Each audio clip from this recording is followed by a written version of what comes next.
What's up, everyone? Welcome back to the podcast. We are episode number 14, and bet your asses we're still here. Number 14, we are still here. We're still podcasting. We're still bringing all of the fun lighting shit to your ears, to your knowledge, to your brain, all of the fun stuff. And of course, I could not do this without the help of our co-host, Brian Smith, Boston, Massachusetts. I don't know why I always have to say Boston, Massachusetts, just because it gets me to say Boston, and I fucking love Boston to visit. Yeah, I've seen you in town a couple times.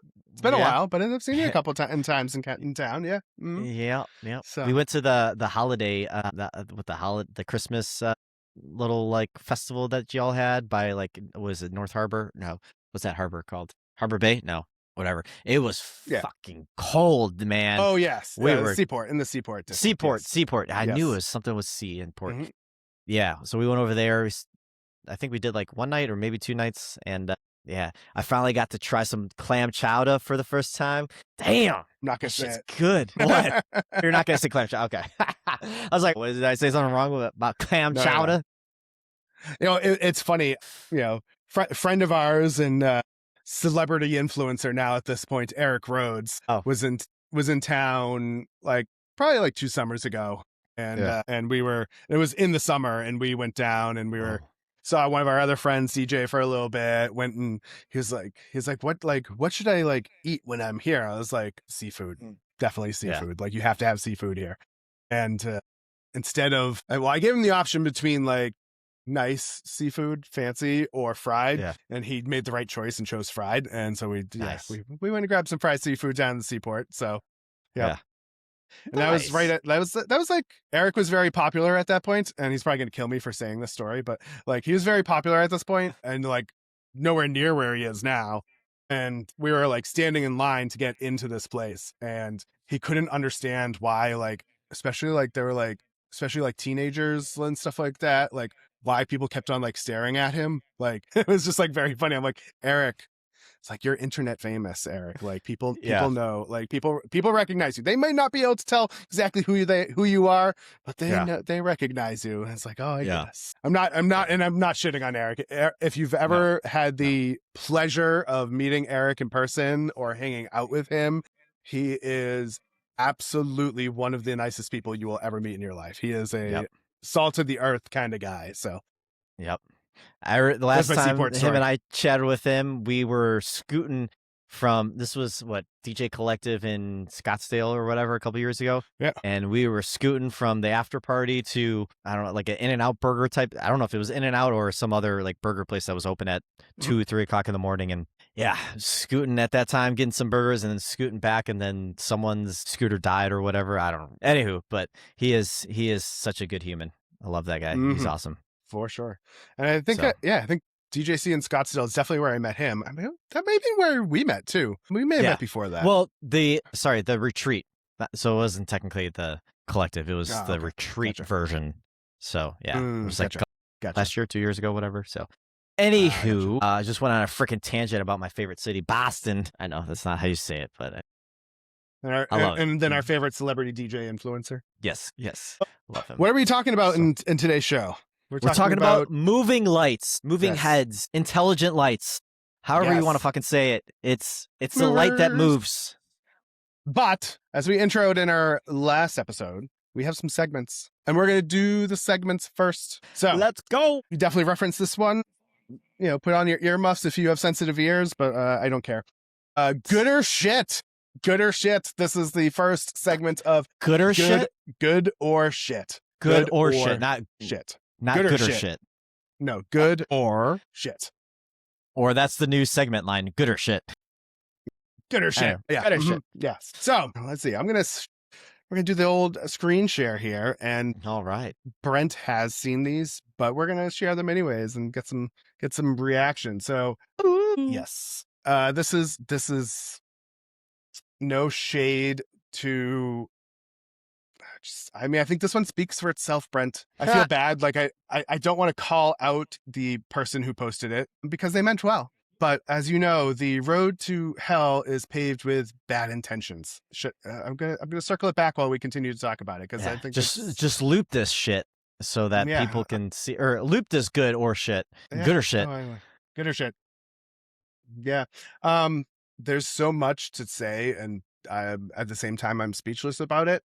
Dave Matthews. So much to say. So much Sorry. to say. So much So to much say. to say. Maybe that will be a bit. Let's one. Nobody cares about your gear that you're trying to sell to, and like this was posted as I'm trying to show off my stuff. Like nobody cares about your gear. And your cables are dirty. Like they're not organized well. There's no tape. There's an orange extension cord. Oh shit. Now we're done. We're closing this segment. Next segment. Just kidding. And then I mean, I feel like I stepped back to the first teen dance I ever DJ'd in East Boston in 2001 maybe. This was the vibe then. This was the setup. This is what you had. Moonflowers and rotating lights that stuff. just spun really fast. And lights that just spin really fast. And yeah. Oh, but wait. Hold the they phone. Have a follow spot. Acting as a gobo monogram spotlight. If you didn't see that episode, episode 12. Oh, yeah, it looks like it is lighting up this head table right here in a nice, or maybe they're trying to do floral design. 6,000K cold, frozen tone of color. Yeah. So yeah. This is our why, folks. Why? This is our why. We don't want you to do this. Please don't do this. Well, there's no folks there, so I don't know if we can say folks. There's no one in that building at all. Maybe the person that was recording this. I'm talking to our listeners, Brent. Come on now. I'm just saying. I'm pointing out the obvious. I don't think I'm Gen Z enough to say chat, so I'm not going to do that. Okay. And we also don't have a live chat running, so it's even weirder. So that is true. All right. I will give props where props is due in terms of like they have a good sub and speaker. They got a QSC. Like it could have been some monitors. It could have been something else. I think it was an EV on the grounds, but the QSC wasn't on a pole, so yes. But this is a lighting podcast, not a sound podcast. But yes, true. We can nitpick. Yeah, that was just. Ugh. If I had to sit there if you couldn't pay me to sit in that room for 5 hours and just experience that, I'd rather do anything else but that. Let me cue up this next one. Ooh. This one is a very special one. This is Brian's Brent bedroom. Doesn't realize this. Shit, you you ruined it for me. God damn it. I was like, this is Brent's bedroom, damn it. He got me. Anyway, fine. I'm just going to show it. I know that was going that way, but okay. Just going to show it. Oh, jeez. Stole my joke. Yes, live from Brent's bedroom. There is so much to say here, and so much that maybe should be left unsaid. I'm gonna say I am not necessarily mad with the programming here, though. It's not terrible. It's interesting though. It's interesting. I would be very careful about pointing those big, aura zooms directly at where people's heads would be. Like, you don't want to blind them.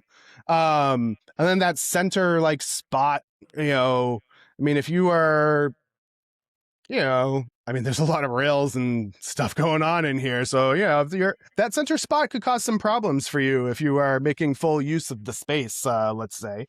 I feel like, you might get blinded there. Or maybe you just really want to draw attention to something. I don't know. Yeah. Brent, how are you using that light for, by the way? Oh, yeah. Draw attention? Well, my wife asked me, she's like, can you put some more light in the room so I can read my books? So when you're falling asleep and snoring, I can read my book. I was like, yeah, sure. I got you, babe. No problem. Yeah. There you go. So she's got a full wash light and she can change the color however she wants. But I'm going to say, there's some idea here. There's some concept here. I just don't, I wouldn't do this in my bedroom. But and I deny. There's some thought to this. You could make this into a stage setup. Yeah. Yeah. I mean, it is a stage setup, but the stage is the bed, and we're not going to talk about what happens on the bed because this is a family show. I mean, it's is not, it really though? We already said no, the it's fuck not. word. It's not. I just don't want us to get like the that's true. Word. the not safe for work rating, the adult content rating. Yeah. I wonder if there's like, of course, you have the bed there for depth, but I wonder in front of this video, like where this person's shooting this content from, if they might have a DJ setup, like a console, and they're like air quote bedroom DJ, and they set this up and they ran schedule 40 pipe in their room, or they're using, I don't know, closet pipe or whatever. That's probably not cut out for us, but you know what? Hey, I'd definitely be worried about those falling on my head. Yeah, that's true. Well, I'm sure they have a safety cable on around that.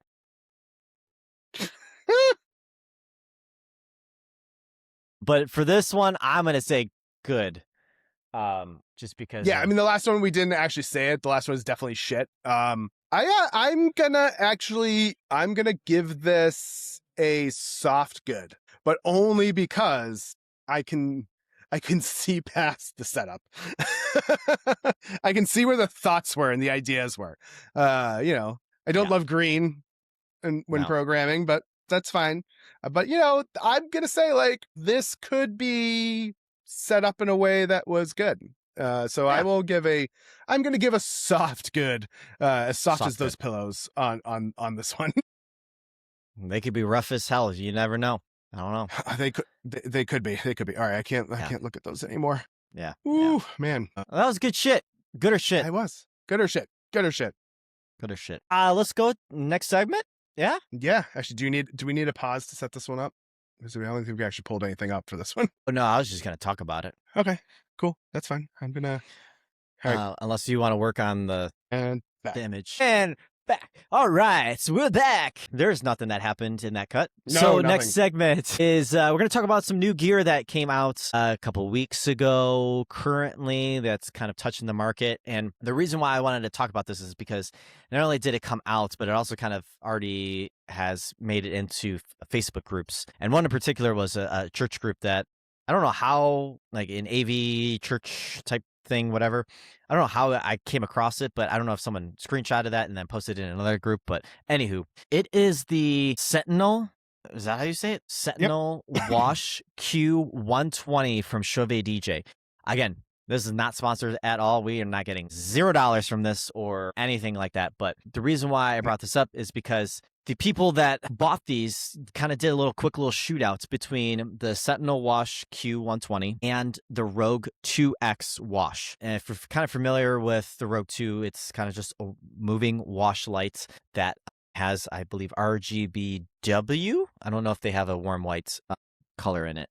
But the Sentinel Wash is kind of competing with the lower tier brands in terms like Both Lighting and B Topper and all the other shit brands. Yeah. Oh, did I say shit brand? Sorry. But this is it's acting kind of more of like a Fresnel light. And if you kind of go back to a past episode, I don't remember what episode it was, where we talked about the differences of lighting fixtures that are out there, but this Fresnel moving wash light has a very nice, warm, even throw of light. So if you're looking for a moving head for your wedding setups, or if your church setups now, or for your stages, this is kind of a really cool option that you can do.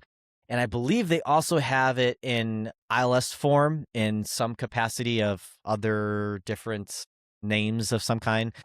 So if you don't want to get into the DMX programming, you can at least run it with ILS and use it for your weddings or whatever the case may be. So really nice fixture. Maybe I'll try to see if I can snag one, buy one, and try it out and kind of report back. But just something that I saw, and I know that Chauvet is kind of dropping some other new fixtures like the Shocker Panel FX IP, which is outdoor rated, and then the Gig Bar Bridge Beam ILS. So they're kind of, I guess, starting to come out with more Gig Bar versions that don't have the annoying derby or lasers or moonflower effects in their fixtures. Stuff that I complain about and am very so adamant about. Yeah, I mean this this Q120, like, it's very interesting to me. There's a few of the Chinese brands that have something along these lines already, and it's relatively cheap and, for them. And I thought it was interesting because it is like, it appears, actually, I haven't even looked at the specs. Is this like a chip on board LED? I don't know. It's a one LED quad color RGBW, So 120 it's a chip watts. on board if it's one LED. Yeah. And I I really believe it's wireless. even better. I'm pretty sure that, wireless non-DMX operation is available. So yeah. Very cool. Yeah, I like the chip on board LED lights a lot. I think they put out a better quality and a bit smoother light. And the price point, I'm just like looking right now. Let's see, Sweetwater came up first, and I know that I will see what like general street price is there. Yeah, so just Sweetwater has this listed for $299.99. The Chinese versions are about half the price, but I feel like this is a number that is a really reasonable number for this light and for what it does.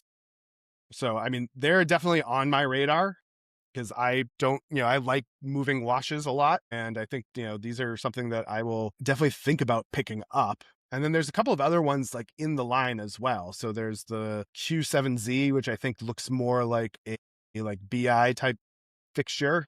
And then they have the Spot Q60 as well. So I'm guessing with the Q60, that's like a 60-watt spot. Yeah, it is. So it's definitely for smaller events. But but the price points on all of these, I think, are pretty reasonable. And I would dare say competitive with, some of the comparable Chinese brands that people might gravitate towards. So this is, not saving 4 times the cost of a Chinese light. It's saving twice the cost of the Chinese light. So definitely, again, not sponsored. Chave hasn't sent us any of this, but I think that this is, it's definitely worth paying attention to, looking into. I would also like to get my hands on one of these to test it and run it through its paces. So we'll see if we get our hands on these, we will report back on them for sure. Yeah. So I also saw from my ether of friends on Facebook that there's also Intimidator Trio. I think it's called XD. Not 100% sure. Kind of looking into that one too. I don't think it's posted on the website just yet because I think it's such a new fixture that marketing probably hasn't come out with it yet from what I'm seeing on the website because it's not there. Yeah, so, look at the website now. It's not there. Yeah, not there. Stay tuned. Are you dropping stuff you're not supposed to be dropping? No, I mean, someone posted about it and they're a dealer. Okay. So fair enough. All right. Well, then it's in the world now. It's out there. Yep. So just like how they came out with the new Freedom H1s and they're now ILS compatible too. So yes, I've not gotten my hands on those. Those also things I need to get my hands on. Ooh, I gotta say, I did not see the gig bar beam, and that's interesting. Yeah, you got the beam, you got the gig bar 3 ILS, which takes away. I mean, they still have the derby effect, but there's no movers. It's 2 wash lights, the derbies, and a strip light, which kind of looks cool. There's a guy on YouTube that did a nice video of it.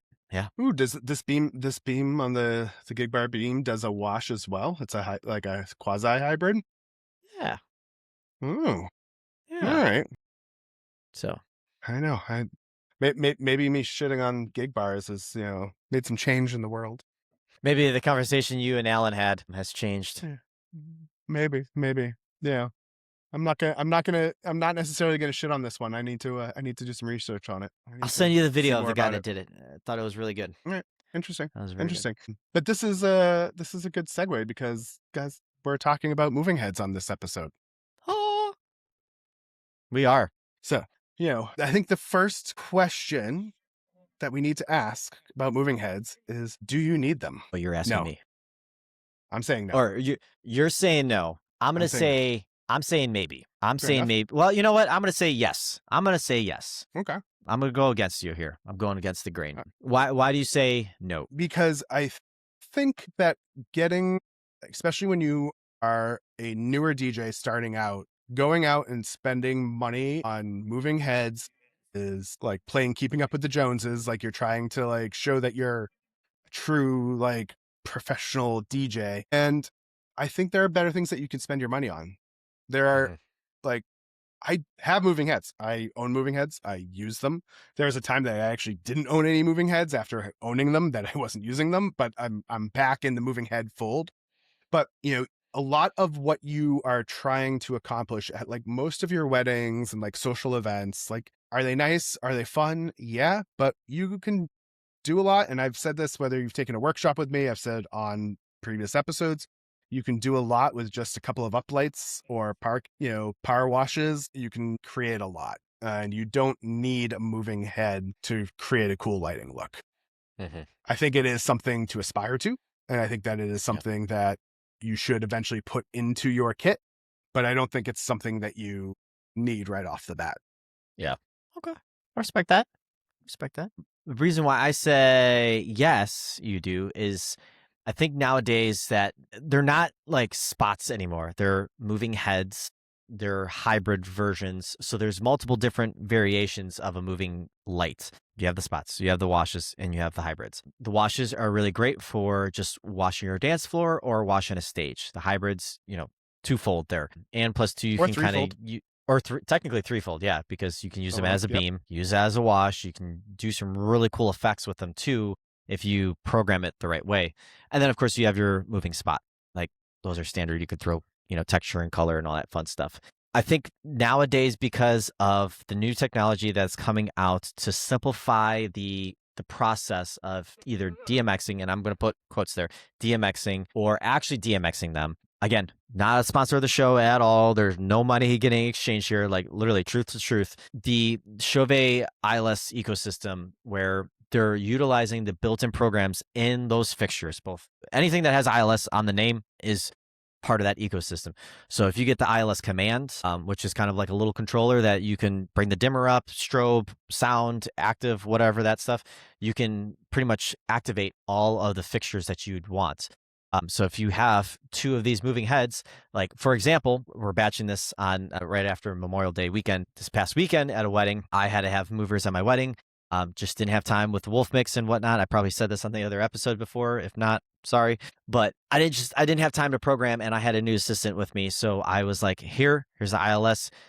I just did a quick little 2-second, overview of what it was. And that my assistant was able to kind of take over and kind of utilize the fixture to its fullest up to, the ILS capabilities. From there, then it was like, okay, we can get into DMX. But there's also too, like you have the wolf mix, you have sound switch where you can kind of, at least with the wolf mix, from what I know, you have those like AI presets that once you patch in your fixtures, you can create presets from there and utilize those. And I think they're very good. Could they be better? Absolutely. But again, it's technology advancing, and it's making it a little bit easier to just literally plug and play. I know there's other things out there like Maestro DMX. I had it for a hot second. Personally, I wasn't a fan of it because there was just so much back end work that you had to do, where it was very, to me, in my eyes, it was marketing foo-foo. Like it just, like they're like, oh yeah, you could plug in your DMX cable and you're off to the races and your lights are going to be programmed or whatnot. But like, well, you had to go on a web server or a web page,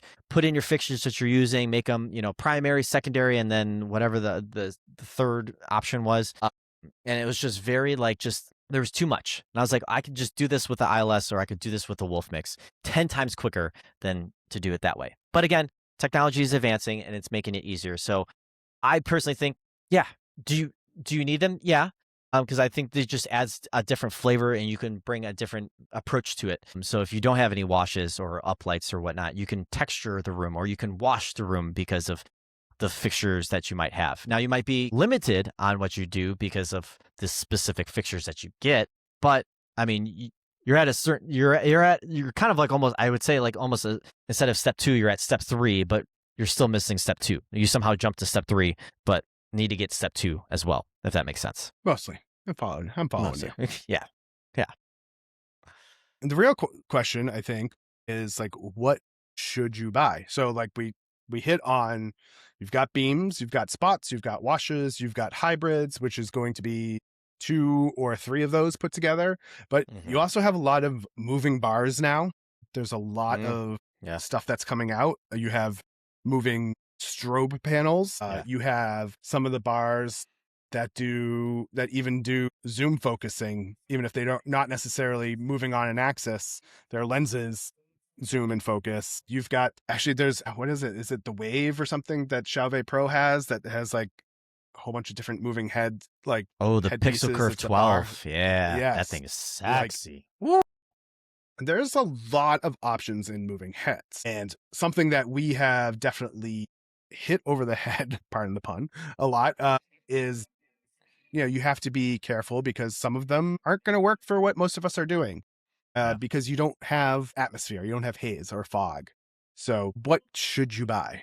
I have my opinion. Brent probably has his opinion. I think we're probably pretty close on like our ranks on these. But what would you say would be like if you were just starting, what would you call the first one that you should get? I would say personally a moving wash light, because not only you can wash the dance floor with color, if you need to use them for a stage wash for some type of event, you have that. But also too, I think, and if you buy the correct one, and I have to be very specific on that, you have to buy the right ones. You can't just buy just whatever moving washes. Like, you want to buy something that has the capability to do eye candy, those pixel type things. Now, I'm not saying like fully pixel mappable type thing, but like they can do like, colored sections of it in their micro program, or the macro programs of the built-in features or whatever the case may be.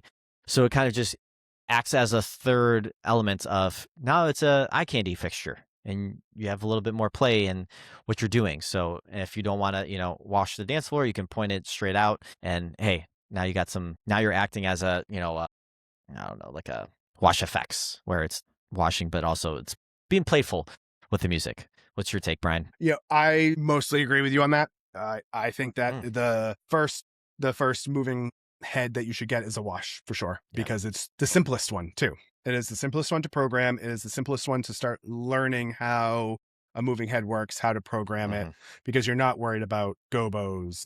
You're not worried about focus. You may or may not be worried about zoom, depending on what you buy. So yeah, definitely the way the wash is definitely I almost said the ways. Like, I've been driving too much recently. The wash is the way to go. I wouldn't say this is actually a disagreement, but I am not totally sold yet on the building in of eye candy, like pixel features to moving heads. Now, some of them like a Mac Aura or Mac Aura style, I guess, Rogue, similar, like, can do segments within like the main lens, and like, okay, like I get that. Like, I've got stuff like that. That's fine. But like, I've seen a lot that are doing like pixel stuff around the edge, and I'm just not there. I'm not sold on it yet.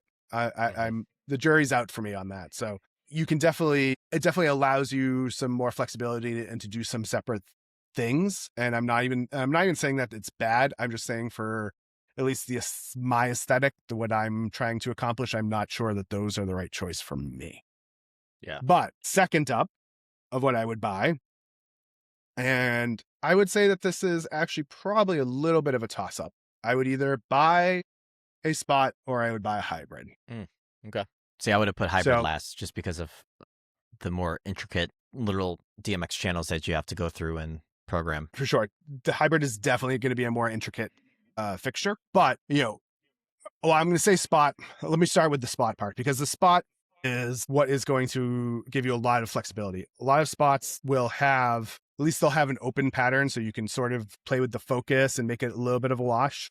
Some of them actually have the ability to switch into a wash, so they have like a frost filter in them. So you turn it into a wash. So those are like quasi hybrid. But the spot is, you're going to be able to do gobos. You're going to be able to do pattern projection. If you have a moving head spot that has a high enough CRI, which we touched on with an episode with Lauren about, so that is the color rendering index, you could potentially use it to help do a spotlight dance and keep your videographers from using their terrible, super bright, wash everything out lights. A spot will give you a lot of flexibility. It can do, if you have the ability to use haze, or if you're outside and it's the summer and it's hot and humid and muggy like it is for us in the Northeast, the sky will do your haze for you, and a spot will show up in the sky. So that would be, spot is definitely like the next choice. Hybrid, I say that because it really is the all-in-one. It can do everything. So if you have the money, then I would say go for the hybrid. Yeah. Brent slightly disagrees with me, so I want to hear Brent's take on this. I mostly my take is, I would pick the spot after the wash over the hybrid, period, because I think the hybrid is more intricate in terms of programming. There's a lot more that you have to think of. And I'm in my brain right now, I'm thinking of the like Intimidator hybrid spot, just because I know how those program. You have a three prism facet, and you have a five prism, whatever it is. It's 5, 7, or 3 and 5, whatever the case may be. So depending on what you're doing with your design and how you want it programmed or whatnot, like not only do you have a gobo and then, your prism effects, but now you also have this third and fourth effects to kind of take over. And then plus 2, you have your frost, you have your iris, like you can do a lot more to it. And then of course color selections are a little bit more, I would say, in hybrids, because you're getting more expensive, because they are the more expensive ones in the price line of moving heads. Now I will say, kind of jumping a little bit offish topic, is if I was in my shoes right now today with the current knowledge, money, the first thing I would buy, and if I with having a production company, the first moving fixture that I would buy is a moving profile fixture, because those are not only very useful for stage washing, you can do some really cool creative lighting designs to like really enhance some spaces. And 3, they're really great for rentals, because there's sometimes shows that come through, or local rental houses, they're like, hey, we need more for X, Y, and Z show. Do you have anything? That's one of the big asks that I always get asked is, do you have any profiles? So again, if you're looking at it from that aspect, but again, I know we're talking about, starting out and whatnot. So I don't know about you, Brian, you mentioned, and I kind of forgot about this, is that like there's some brands and fixtures that are out there that literally just do the tilt. That could be like a bar light. So like in the Chauvet line, the color band Spectra ILS that actually just came out, and I actually have 2 of them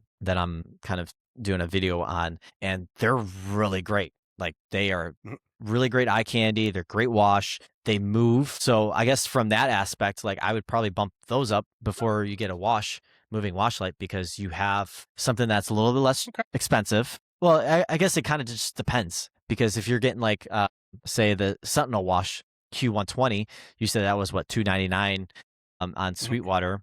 I think the color band, it might be a little bit more. So like technically, like that would, outdo the color band fixture. But, if you don't want to deal with pan and you just want to deal with tilt, you have that, that's an option as well. They had the Intimidator wave or whatever that was, that just did the fingers, and then I think it might have spun around or whatever. So there's different options. There's different options out there. So like looking at the Chauvet site now to try to see some of these moving things.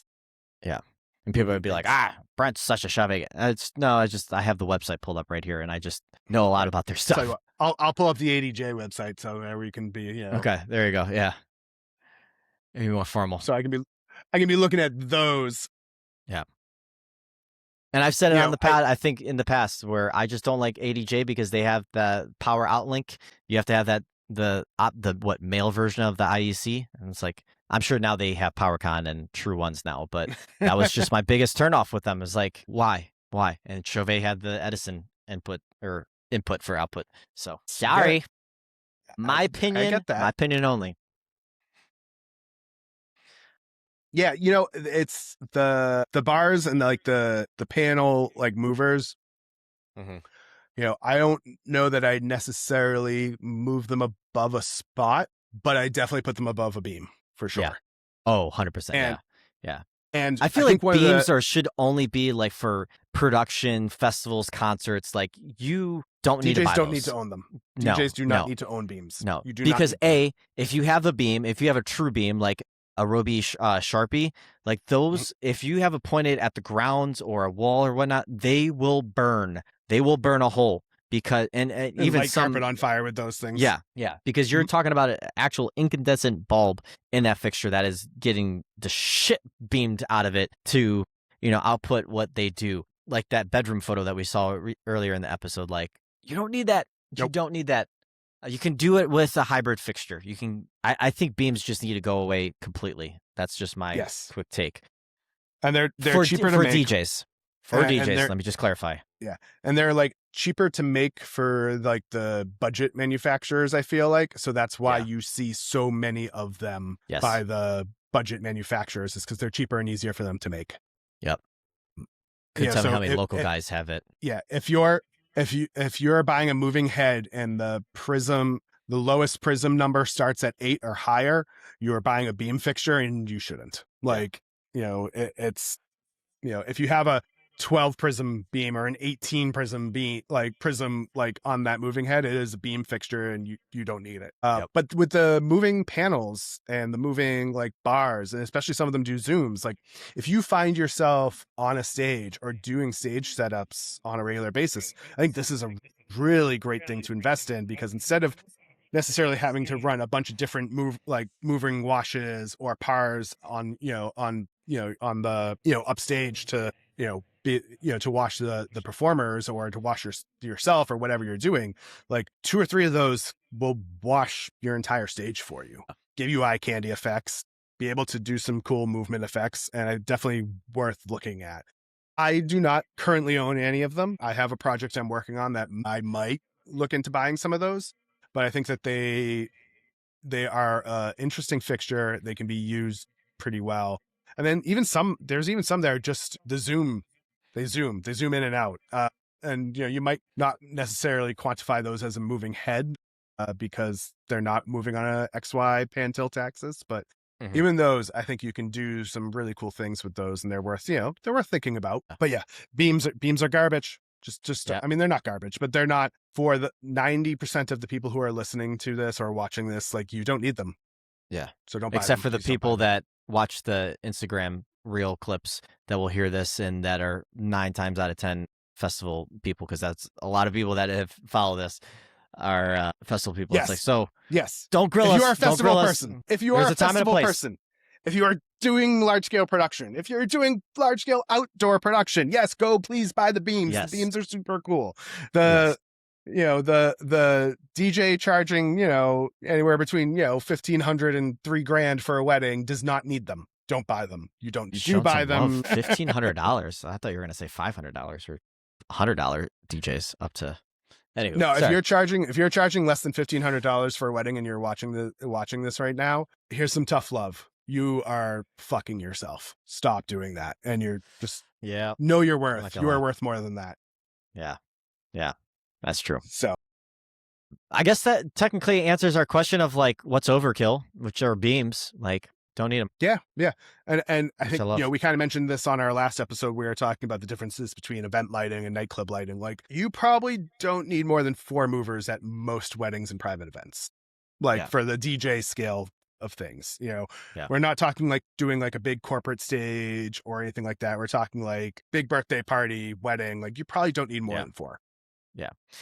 To preface too, you also have to know your venue too. If you're in a ballroom that seats 1,000 people and you're doing a 800 plus wedding or whatever the case may be, you're going to need more than 4. You're going to need at least 8, need 16. Extra minimum.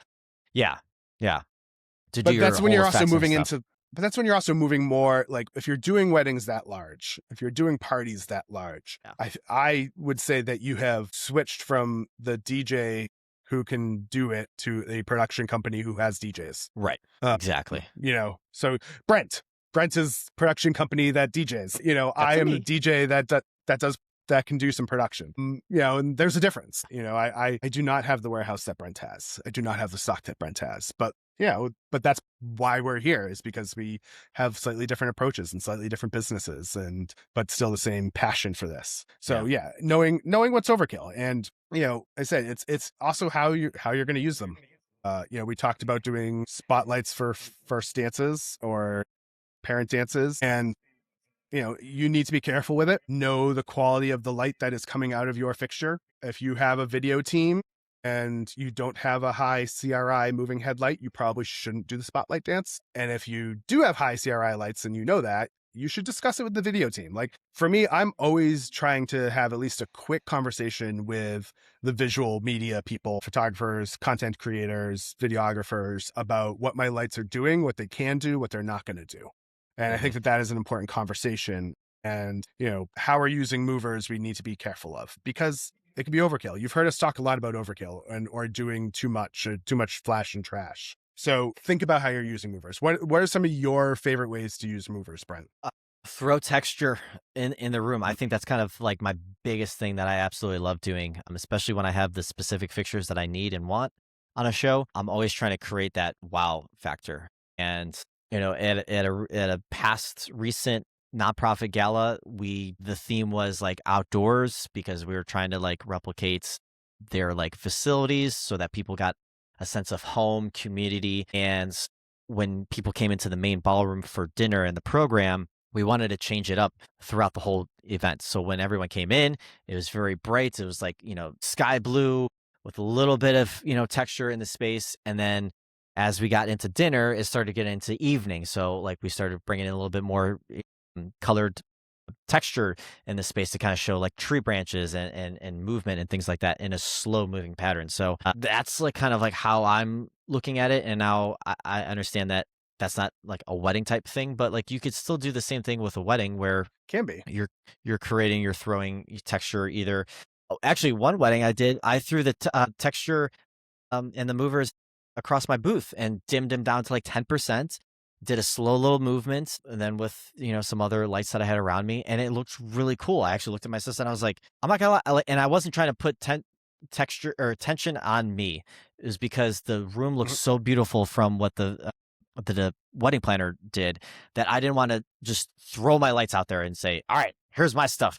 Let's see how it does. Like I wanted to make sure it was very intentional and it wasn't too like, oh, wow, there's the lights type thing. It was more of like, there's lights over there that are on, that type of thing. So that's kind of like how I'm kind of navigating using movers. Yeah. I think that's a great use of them, obviously, like, again, more of a corporate kind of setup, but like it can be a wedding setup, but you have to make sure when you're starting to get into doing something like that with your movers, you need to make sure that you are having a conversation with your client. Mm-hmm. And if you are on an event where that's something that you might be doing, they will likely have a planner and they may even have a design, like an event designer, and you need to be having a conversation with them because you need to know what they're planning and what they want to do and what they have told the client the aesthetic is going to be, because they're in charge at that point. Like they're in charge of the aesthetic. They're in charge of what the room looks like. So you can't be just, cowboying it and deciding what you're going to do without having a conversation with them. But, a shout out to, DJ Barr, and going old school, like his, YouTube videos, like one of the looks, and it was something that I picked up on very early in my, foray into moving headlights was, using them for like the grand entrance at the wedding and just, having a pattern up above the ceiling. Barr used at that time when, it was the ADJ focus series and and would do like a star pattern dimmed with just a little bit of movement. And it's just like something that's like a little extra, and it's not over the top, but it adds some visual interest and like can make things pop. The other, and I was thinking about this with Brent talking about it, like with like almost like a sky, like a bright sky. Like think about it. Like if you could use moving washes to make the ceiling one color and your uplights a different color, and to have like that gradient between the walls and the ceiling, to have like a sunset or a blue sky effect, you can do things like that. And it's really not that hard, and it makes you stand out. It's again, we're all about trying to give you the little things that you might not think about that will push you over the edge into something really cool with stuff that you already have. Like, yes, we talked about profile fixtures at the beginning. I would love to go and drop 40 grand on enough profile fixtures to make it worth owning them, but that's not reality for me. So I'm not going to do that. But you can do this with your intimidator spots, with your focus spots. Like, it's just taking the time to think about it and not just copying what you've seen every DJ doing on YouTube and Instagram. Yeah. Just quick note.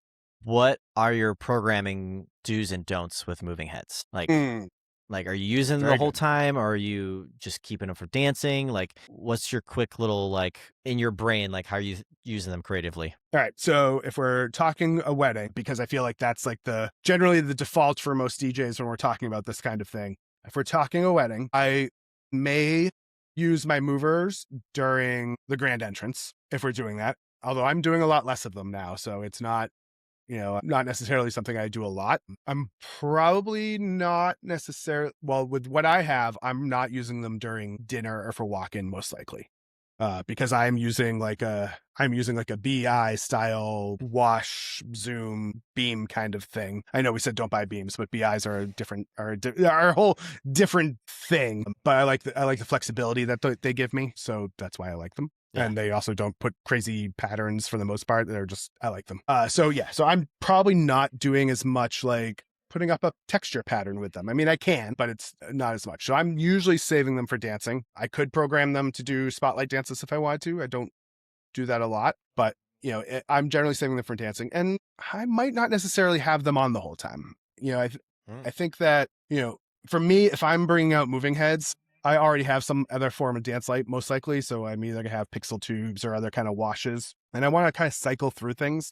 Back in the days, in the ancient 90s, you DJs actually had to power cycle their lights because they would overheat and they would get too hot. So you had to turn them off for a little while to let them cool down before you could turn them back on.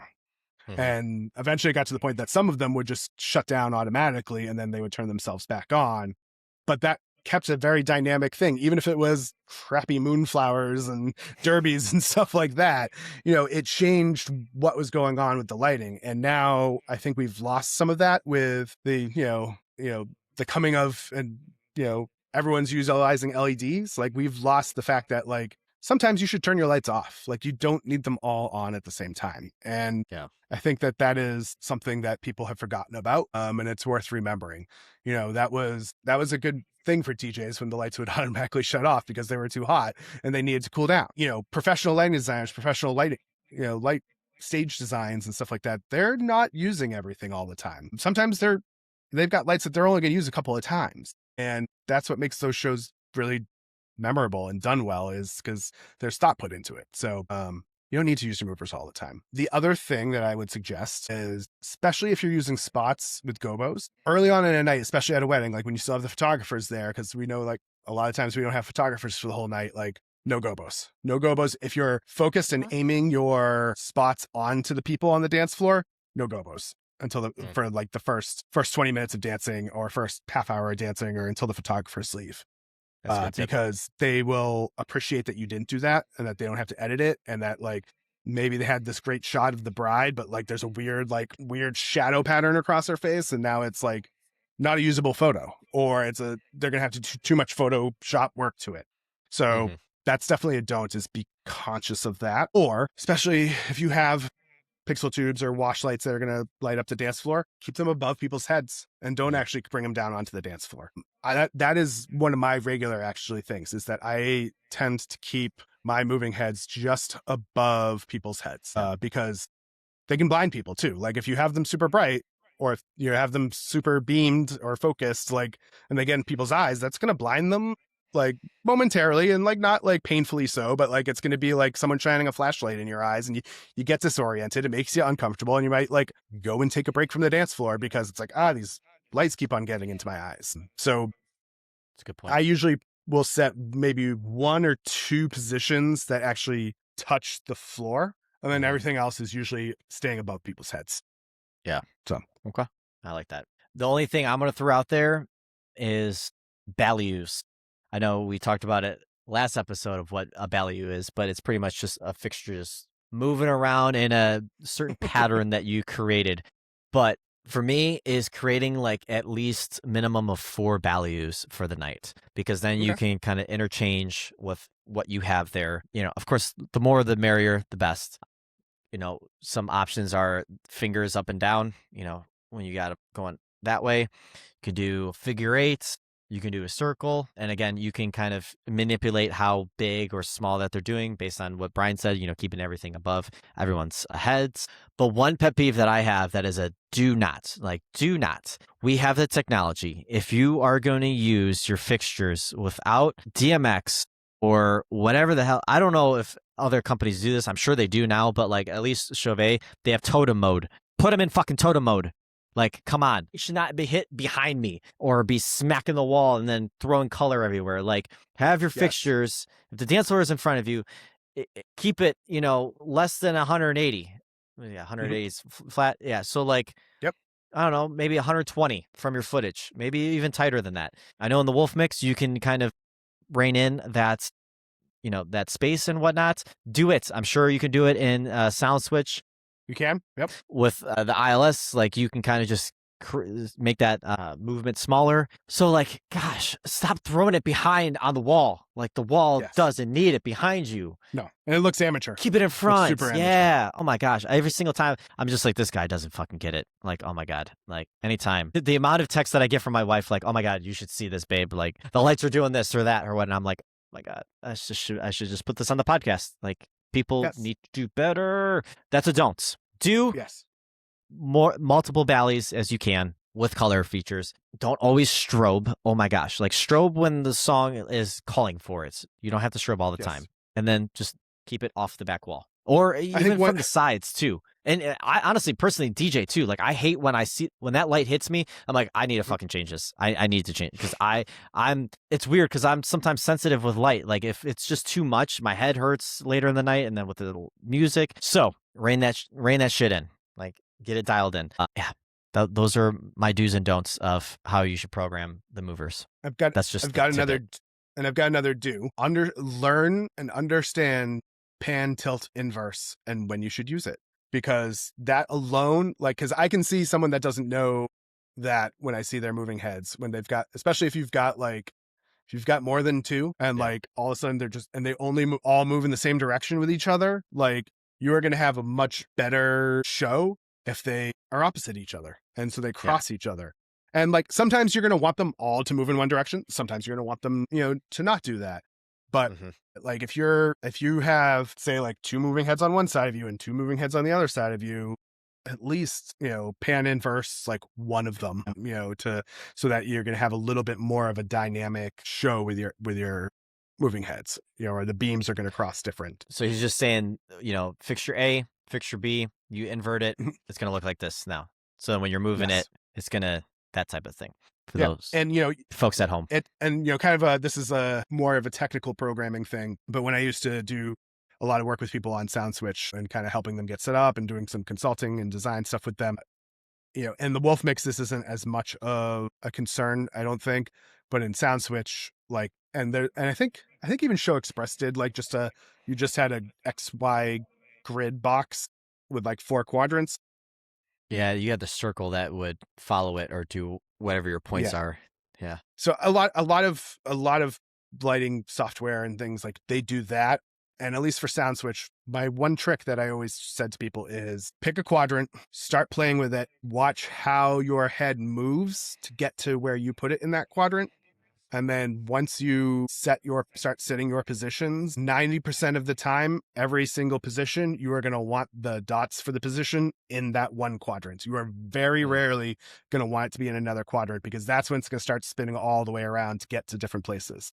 You want to keep it tight, so you don't need it to spin all over the place to get there. So make sure your lights aren't spinning all over the place to get to where you're trying to get them to go. And if they are, you are not in the right place. You got to dial it in. You got to sit there with whatever your controller is and watch how it moves and learn how to move it. Yes. I hate when it goes on the back wall. It's one of my biggest pet peeves. It's like, nope, shouldn't be there. Shouldn't be there unless you are spotlighting a stage. And then it should be coming from next to that wall. Right. 100%.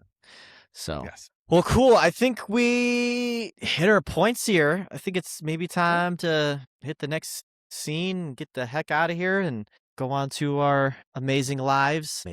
Amazing. So, well, thanks to all for listening to us chat about moving lights. I hope you found this episode educational, and don't put your lights on the back wall. It's going to be a running thing now. Don't blind people. You don't need beams unless you're in festivals. So, festival people. There you go. Of course, hey, follow us on all our socials, Instagram, TikTok, Facebook. We're on there. Spotify, Apple Podcast, YouTube. Hey, if you're subscribed to us on Instagram or TikTok and you're not subscribed to our full YouTube or Spotify episodes, come there. So you understand what we're actually talking about. Do it. Come on, do it. So, I got a funny story to tell you off air. So here we go. Oh, good. But here we go, everyone. Nah, it's not really that good. But anywho, well, that's a wrap, and we'll see you next Tuesday on the podcast. Peace. See you next Tuesday.